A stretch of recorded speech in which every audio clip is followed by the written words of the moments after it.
వరలక్ష్మి వ్రతం వాయనంలో ఉండాల్సిన వస్తువులు: నూతన వస్త్రం లేదా జాకెట్ ముక్క, తమలపాకులు కనీసం 2 లేదా 3 తమలపాకులు ఉంచాలి. వక్కలు 2 వక్కలు ఉండాలి. నానబెట్టిన శనగలు: వ్రతంలో అమ్మవారికి నివేదించిన శనగలను వాయనంలో పెట్టడం అత్యంత ముఖ్యం. పసుపు కుంకుమ సౌభాగ్యానికి ప్రతీకగా వీటిని చేర్చాలి. పసుపు కొమ్ము మంగళకరమైన సూచనగా పసుపు కొమ్మును ఉంచాలి. గాజులు కనీసం 1 జత లేదా అంతకంటే ఎక్కువ గాజులు పెట్టాలి. పండ్లు కనీసం 2 అరటి పండ్లు లేదా ఇతర పండ్లను చేర్చాలి.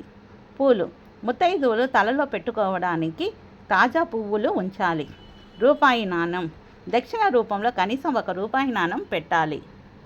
వాయనం ఇచ్చే పద్ధతి: ముందుగా 3 లేదా 5 లేదా 9 మంది ముత్తైదువులను ఇంటికి పిలవాలి. ఆ తర్వాత వారికి కుంకుమ బొట్టు పెట్టి గంధం పూయాలి. ఆ తర్వాత పాదాలకు నిండుగా పసుపు రాయాలి. ఆ తర్వాత మంగళసూత్రాలకు పెట్టుకునేందుకు పసుపు ముద్దను ఇవ్వాలి. ఆ తర్వాత ముత్తైదువుల చేతులకు తోరాలు కట్టాలి. ఇప్పుడు ఆ వాయనం అందించాలి. అందుకోసం 1 ప్లేట్ తీసుకొని అందులో ముందుగానే వాయనం సిద్ధం చేసుకోవాలి. వాయనంలో జాకెట్ ముక్క పెట్టి 2 తమలపాకులు పెట్టాలి. అయితే తమలపాకు కాడలో వాయనం ఇచ్చే వారి వైపు ఉండాలి. తమలపాకు చివర్లో వాయనం తీసుకునే వారి వైపు ఉండాలి. తమలపాకులో పసుపు కుంకుమ, 2 వక్కలు, గాజులు, 2 పండ్లు, పూలు, పసుపు కొమ్ము, రూపాయి నాణం, నానబెట్టిన శనగలు పెట్టుకోవాలి.